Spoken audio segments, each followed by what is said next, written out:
What's good, y'all? I stayed up too late watching Power and The Chi. I was super tired today. But let's talk Power Book 4, Force, Season 2. Was this episode 4? 3? 4? What episode was this? Let me look. Let me check.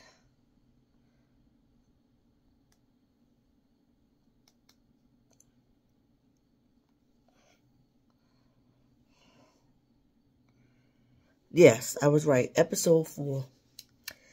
Titled War and Ice Cream. This was kind of almost... It was a lot of moving parts to this episode. It's been a lot of moving parts to every episode this season thus far on Force. But the main things, it was a lot of moving parts to get the storyline and everything going. But in this episode, we see Tommy meets up with Diamond to let him know that somebody attempted to kill him, and he knew it was one of Jenard's boys. I thought you got him to get his boys to sit down. And Diamond is like, I did, you know. So Tommy is like, well, this looked like he don't have control of his boys. And somebody was being a rebel and shot at me or whatever. Tried to kill me. And he ended up shooting the little girl. And we all know the little girl died. So Diamond like, all right, let me go back and have a conversation with Jenard. And Tommy said, no, this time I'm going to do it. So he go to Jenard, tells him what happened. Jenard already knew.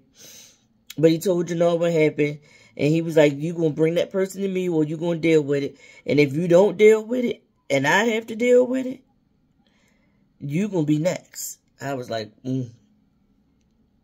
So then we see a rally outside. And it was a young man speaking. I think his name was Eugene. A teenage boy. Talking about the violence in the community. And you can see that this boy is being groomed and being destined to be like an activist and a public speaker. And they standing out there with a news reporter. We see Stacy, who is she with the FBI? She a federal agent, and the one that's trying to get the task force to get CBI and the cartel and all of them. She's out there as well. So she said something about cleaning up the streets and a task force is coming. You know, they're going to rain down hard and they're going to get the drugs out of these people's community and everything.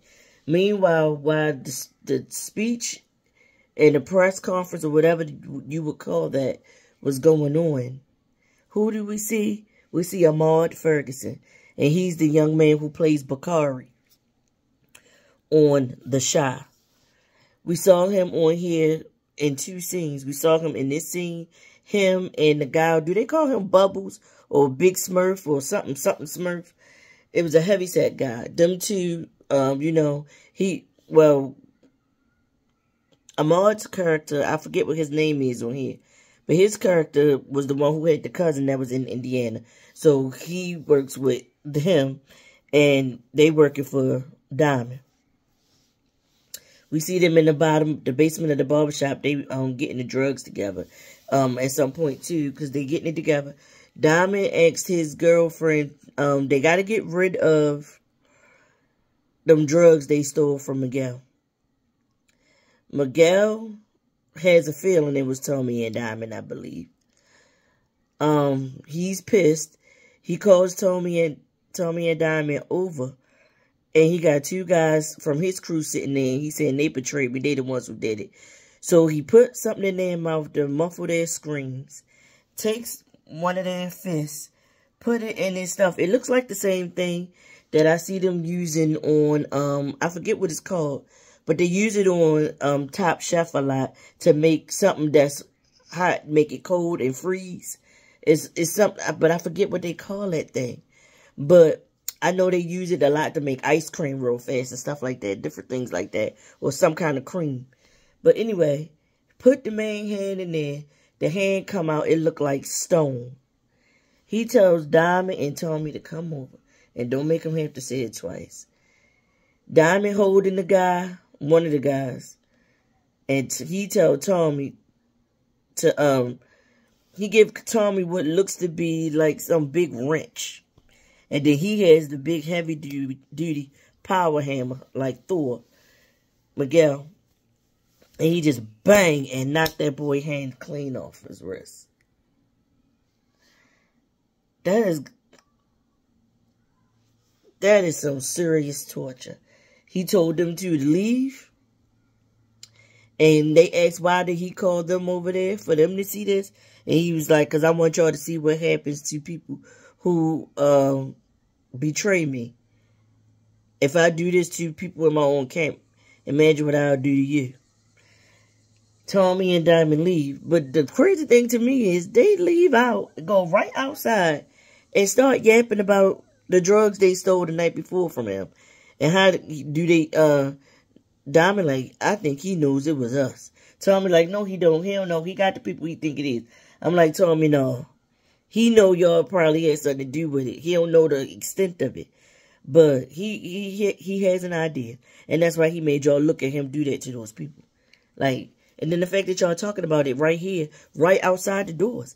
How do you know somebody ain't in the cut lurking and listening to y'all? Anyway, I meant to say, at that rally that they was having, when we saw Ahmad and, what's his name, Bubbles or Smurf, we saw Jannard and Jannard walk up with some guys, and he kind of made a face and a head nod at Ahmad and Bubbles as they were standing there listening how they were saying they was going to take down and they were going to find out who killed that little girl and all that kind of stuff like that. Jannard had kind of like gave them a look when he seen them.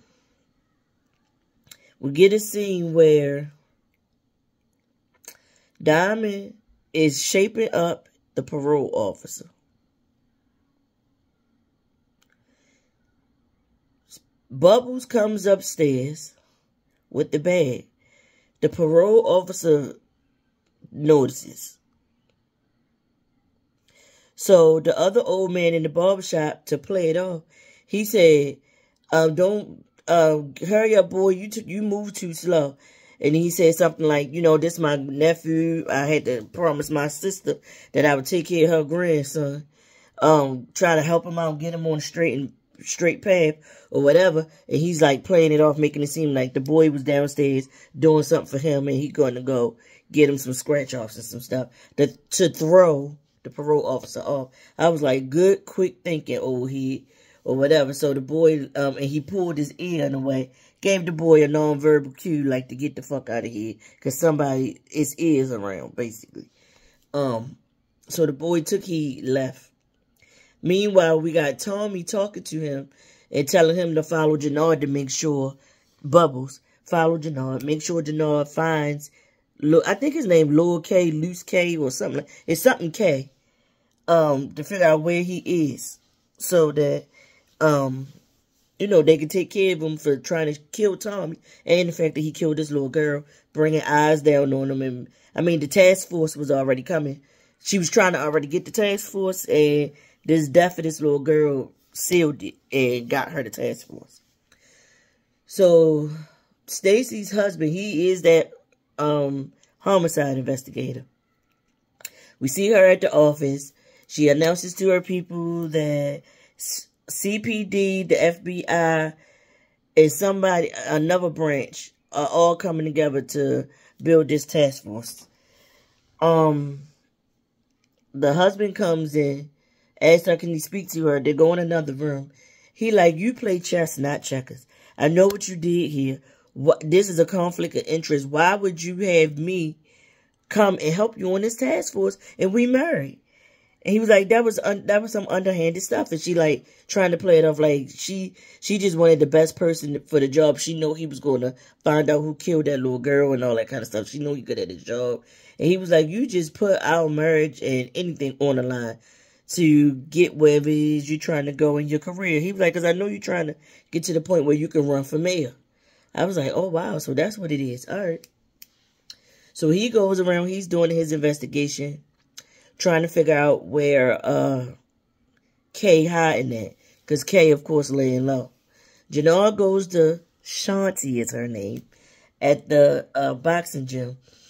And she spoke to him about where he could be. And she like, listen, like, you can't do nothing to him because all of them already feel like you taking orders from Diamond after y'all already said y'all split and y'all not effing with each other. They looking at you like you weak. And then they want to ride for Chewie. And Kay attacked Tommy and as an act of revenge for what happened with Chewie. So if you come down on Kay for attempting to do something to Tommy, it's going to make you look even weaker, and it's going to, like, they ain't going to want to listen to you. They're going to, because they want to ride for their boy Chewie, too.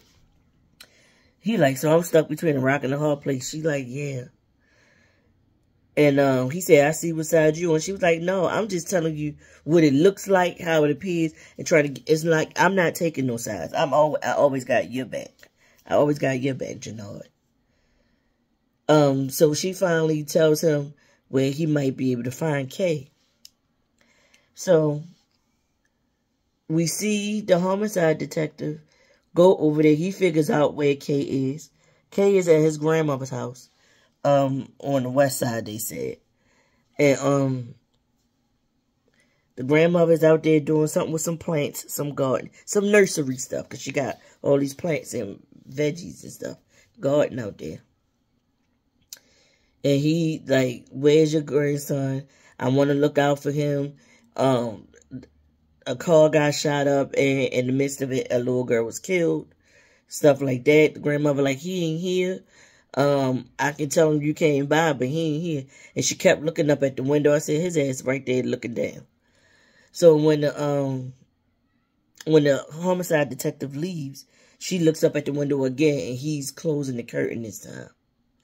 Next thing you know, she talking to him like, basically like, what the hell did you do? Like, you ain't gonna be able to stay here that long, basically, it seems like.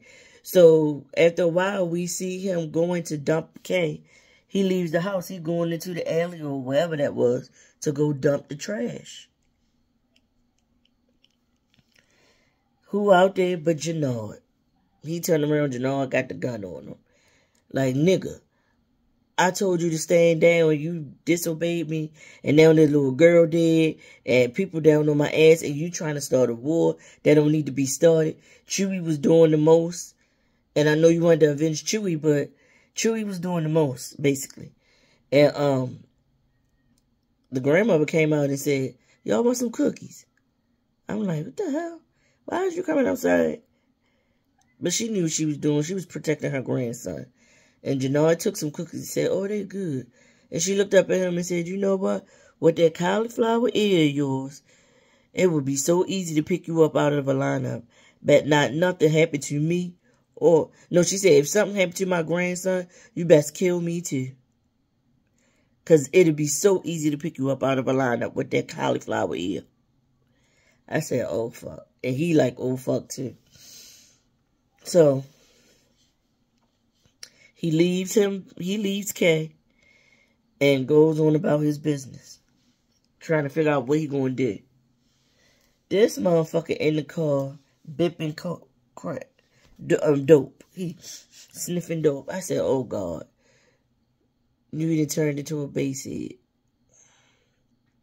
He riding. Next thing you know, we see these cars come up behind him in single file. Then they get in another formation where they block him in. So it's two on the side of him and two in front and back. Like one in the front, one in the back. They box him in. Guy come out with a gun. Told him to stop. Get out the car. He get out. He said, listen, Mirkovich stay away his money. He like, I don't have it, but I'm going to get it. The guy pushed him out the way, get in his car and drive off with his fucking car. It was like, you better have Mirkovich money soon. He ain't playing with you. So he ain't got no car. So we see Tommy tell Diamond that he going go meet up with Walter Flynn, because he gonna ask him in his face who killed Claudia. He gonna figure, who killed Liliana. He gonna figure out who killed her. And so Donna like, why would you do that? Like, and he said, listen, trust me, I got this. Walter ain't who he think he is. Meanwhile, we see Walter go and meet with the guy with the prescription drugs.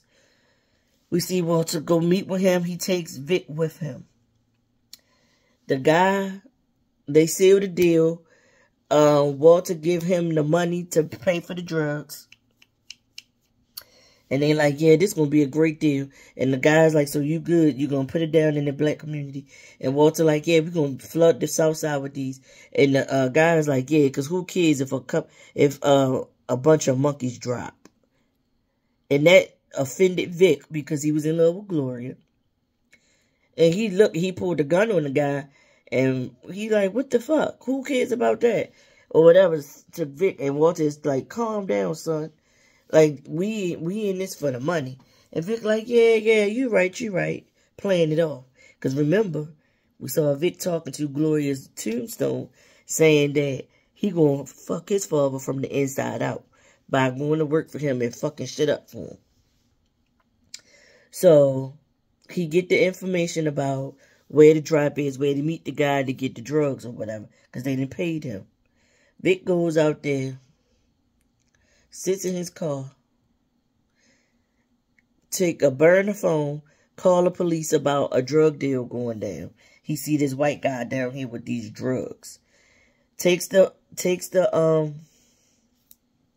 burner phone, throws that out the window, and then call his dad like, oh my God, it's police and everything down here. They arresting him. Talking about the guy with the drugs. And Walter like, what the fuck? Shite. That's what he says. And then like,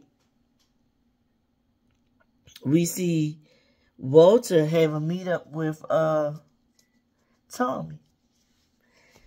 Tommy goes up to him. He got his guys with him. Tommy goes up to him. He got his guys with him. And he asks him straight up, like, who killed Liliana? And Walter's like, I don't know how you people do your business, but we take care of our own. So that let Tommy know it was either Claudia or Victor, and he really think it was Claudia. So he leaves them be. He says something slick to Paulie, and it goes on about his business. He go back to Diamond, and he tell Diamond, listen, it was Claudia that killed Liliana. And Diamond's like, listen, we got other shit to worry about that's more pressing at the moment.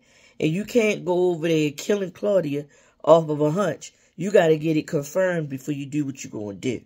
Tommy like, okay, cool. So he go, Claudia come home.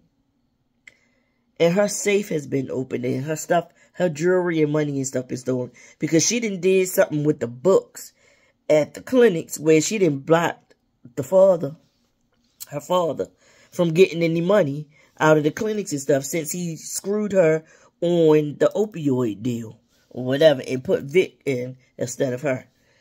So she confront her father and scream on him and all that kind of stuff too. And about her stuff being broken into and being snatched. He like, little girls, something, his misogynistic ways. He says something to her. She goes about her business. Tommy confronts her about killing Liliana. And he said, because I know, I talked to your father, whatever. And he said something. I said, the only person could be is you. And she was like, it was not me. And he was like, okay. When I confirm it, and it was you, I'm going to make it hurt. And I said, girl, you up Itch Creek. She was like, it was a lot of bullets flying that day. It could have been the security detail, or even it could have been you. And he was like, my bullet ain't killed Liliana. Or whatever. And he leaves. In the meantime, Kate really is trying. She comes to Tommy's apartment, tells him, I need to talk to you. And he's like, I don't have nothing here. She was like, that's not it. So she sits down. She pulls out this fucking notepad. She said, I'm doing the steps. I'm working the steps. And this is the time when I try to make an attempt to apologize for my wrongdoings. I need to make amends and atone. He said, okay, Ma, go ahead. She gonna open that daggone book, and it looked like a page full of stuff written on it. And she gonna say, you know, I wasn't the best mother, and I'm sorry. Tommy is like, you got a whole notebook with a lot of stuff written down, and that's all you got to say? You weren't the best mom and you're sorry? And he was like, what about that time I was 6 and you left me in the house for a week and I had to go to old Miss So-and-so and steal food from her to feed myself? What about the time when I was 9? I wanted to go to Coney Island. I wanted that blackberry ice cream. And we go there, and when we get there, I can't get no ice cream because you done smoked up and spent all the money on drugs and drinking before we got there, Ma. And then he was getting ready to go into something else, and she ain't let him finish. And she was like, God, basically, like, dang, I said I was sorry. She think her sorry is good enough. It's not good enough, Kate. It's been a long, long time. Because I'm guessing at this point, Tommy got to be the character. They got to be 40-something. Yeah, he got to be 40-something years old. So that's a long time of you not being a good mother to him because of your addictions. So she goes to the house, tells JP she was already in there. She making the cake. She got on JP's shirt. She called herself making the cake for Darnell. He was like, oh, that was a good idea. You know, that was really nice. Because JP got this fantasized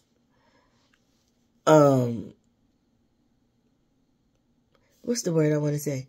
He got this fantasy of who his mother was and what had she been in his life. And he ain't let go of the fantasy yet, right? So she's like, she making a cake for Darnell. And as he walks away, he said, that's a good idea. He would like it. He walks away. She said, I need to talk to you. And he said, what's up? And she said, I apologize for leaving you and abandoning you when you were younger. So he said, okay, thank you. But why did you do it? Was it because you couldn't take care of a black kid? Because I was black? And she kept saying, no, that was not it. I was not ready. I was 14. And I'm thinking to myself, so JP is older than Tommy. She said and he said something about, and then you had another kid when you were 16. So it's like, if it was too hard to be a mother at 14, why would you turn around and do it again at 16? Is basically what he said. And she never goes into all of it. He walks away from her. We also get a scene where Tommy comes in with a gun. Gives the gun to JP. Said, please protect yourself. Darnell like, Uncle Tommy, can I get a gun too? And they both looked at him and said no. At the same time, in unison. He like, why? Like, I need to protect myself too. And he like, JP, just be real careful out here. The streets is getting crazy. And JP like, is it something I can do or whatever? Tommy like, no. Tommy leaves the house. JP and Darnell at some point have a conversation. Darnell wants to know why he wasn't there for him growing up. And JP was like, yeah, we never discussed that. Come on, we can have a talk. Ask me anything you want to know. And so Darnell's like, well, I know you gay, but just because you gay don't mean that you didn't need to be in my life. Why would you abandon me? And JP says, I tried. And your mother, kept you away. He was like, come on, no, that's bullshit. We both live in the same city. And basically, like, in the same area somewhat. How is it that you couldn't find me? So JP levels with him and let him know. I was gay. Your mother didn't want you to be raised by somebody that was gay, for one. And then I felt shame about the fact that I was gay. And I was trying to work through that. And so I didn't put forth the effort I needed to find you so I can take care of you. And Darnell lets him know that the mother wasn't really all that much better. She abandoned him too, basically, or whatever. And I forget what age he said, but basically the mother has abandoned him too. And I was like, damn, that's an effed up way to live, you know, and grow up. Next thing you know, we see Diamond with the CEO that he messed with. I don't know her name. I think her tag said Briggs. But she worked in the visiting room. He already did talk to her about moving the drugs in the prison system. At first she acted like she was appalled that he asked her that. And then she said, I'm just playing, I'm playing. I'm down with it for a price. What you gonna give me? Like, we gotta talk numbers. So obviously they came to a consensus about how much she was gonna earn. And they trying to move the weight in the jail. Next thing you know, he gets a message that they got raided. And it was the guy that Diamond beat and put in the wheelchair. He figured out what they was up to. He told they put a raid and they took the drugs. So they got to figure out a way to get him to comply so that they can move their drugs in there. So she take him into a corner by himself and tell him, first they send a lawyer up there to do it. And he told the lawyer, fuck her. He'd never be down with CBI or Diamond. Diamond the reason he in that fucking wheelchair. So, when that didn't work, they got the officer to take him, and she took him to the side by herself. It was like, I'm going to put you in the hole. She made pretend that she found drugs on him. Like, I'm going to put you in the hole, and for you to be in the hole because you're in the wheelchair, that means you got to go to another facility. And do you want that? And apparently this facility is worse than where he is now. And all that kind of stuff like that. And so he said, fuck it, I'm not doing nothing. I'm not working with y'all.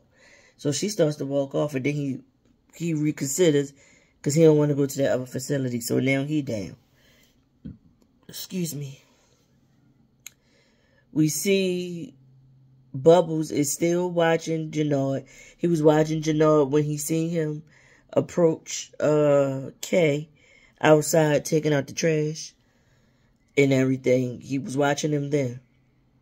Now we see Jannard in the car, in the passenger seat. And who came to rescue him and pick him up after his car got taken by the Serbs, by Mirkovic, is Kay. Kay picked him up. And Kay like, Jannard is like, why did you attempt? I told you to stand down. Like, there's other stuff going on. And he like, Kay is like, F him, that white boy. You effing up by following behind him and following what your brother say, letting somebody that we don't know come in and change what we doing. And then Chewie end up dead for it. And that's when he sees Jannard sniff some dope. He said, nigga, what the fuck? Like, you getting high? Ain't that what you teach us? Not to get high on our own supply? And now you here, you all getting high? No, and he said, no wonder shit going downhill and all this and that. And that offended Jannard. So Jannard jumped up and started choking him. They get to fighting and tussling in the car. Jannard strangles him with the fucking seatbelt and kills him. He rides a little bit further. No, he pulls his body out the car and goes behind this alley and dumps him by a dumpster and a bunch of trash bags. And we see across the way, Tommy was watching him as he did this. Now, how did Tommy know that Jannard was going to be in this area with Kay at this time? So I'm guessing Tommy was following him all day, I'm guessing, and caught up with him once he got robbed by Mirkovic people, I guess. We also see Tommy keep texting Maria, or Maria, however you pronounce her name, because it's I think they be saying Maria, but the way it's spelled like M-I-R-E-Y-A. Something like that. But, he keep texting her about when you try and get these driving lessons, when you gonna ride me. That's what he texted her. And then said, when you take a ride with me and get these driving lessons. So this time she finally texted back and said tomorrow. So she gonna meet up with Tommy. We're gonna see her meet up with Tommy next episode, I'm guessing. And she sends her address where she's gonna be at for him to come and get her. Y'all, we see Jenard drive off in that truck, drive to another side of town where the Mexicans are. And the boy come to the window and say, "What you trying to get?" He said, "I got that dope and I got that heroin." Jenard say, "Give me the heroin." I said, "Oh my God." And he sits right there in that car and snorts some. And his head go back. And he almost looks like how he looked when he first had Dahlia for the first time. I said, oh my God, this man is a full-blown addict now. There's no turning back after this. No turning back. So Jenard gonna go out being a junkie. My hopes of him coming to his senses and putting the CBI crew back together and getting in line with his brother and what Tommy got going on, I don't think that's gonna happen no more because he getting high. And when Diamond find out he getting high, he definitely not gonna trust him and want to work together again. If Jenard ever tries to go to him and try to say he want to work with him, but him being high in that car, that's how the episode ended. So like I said, it's a lot of... No, it's one thing I left out. After that phone call, when Vic set the man up to lose his drugs, he goes back to the house. The man comes over, apologizes about losing drugs. And Walter is like, listen, I gave you my money. I want my money back. The man is like, I'll give you half back because we both took a loss. And Vic is like, oh, hell no. And Vic shoots the man and kills him. He falls into the pool. And Walter cusses Vic out and said, you stupid. How are we going to get any money back at this point when you just killed this, our only contact? Like, what are you doing?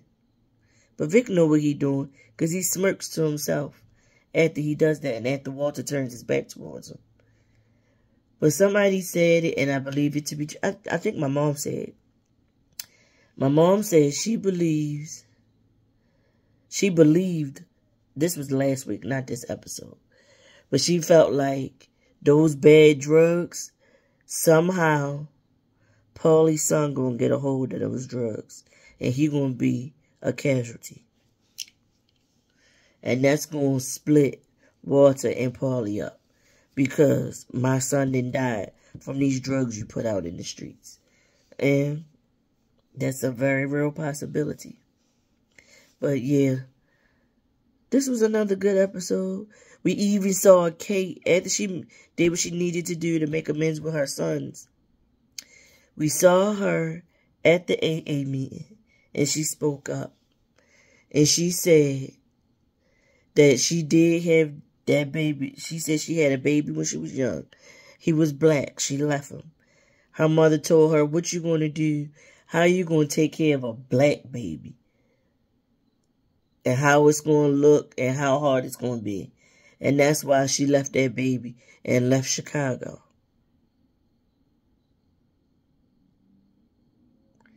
And she's regretted it ever since. And she's trying to make amends with them.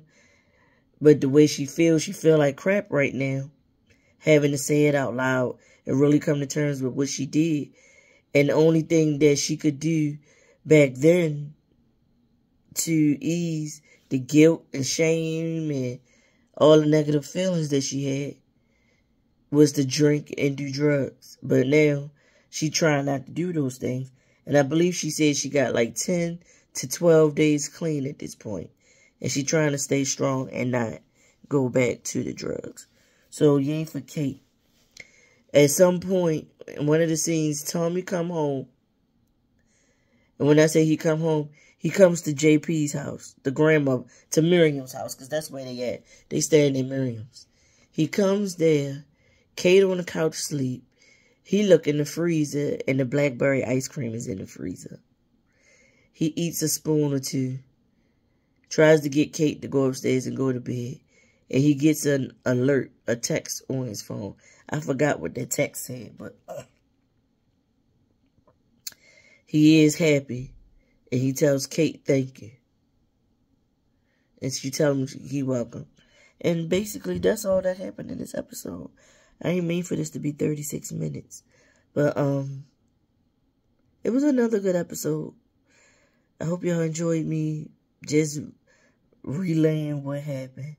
I don't know if I sound dry or drab in this.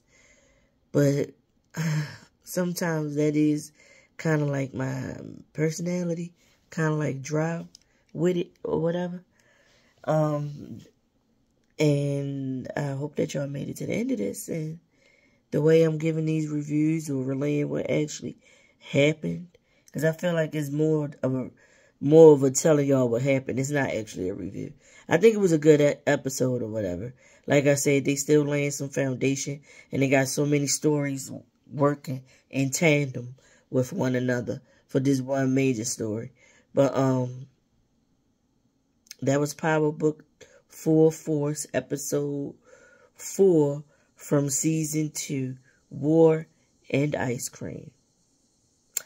And I'll see y'all next week for another episode of Power. Peace.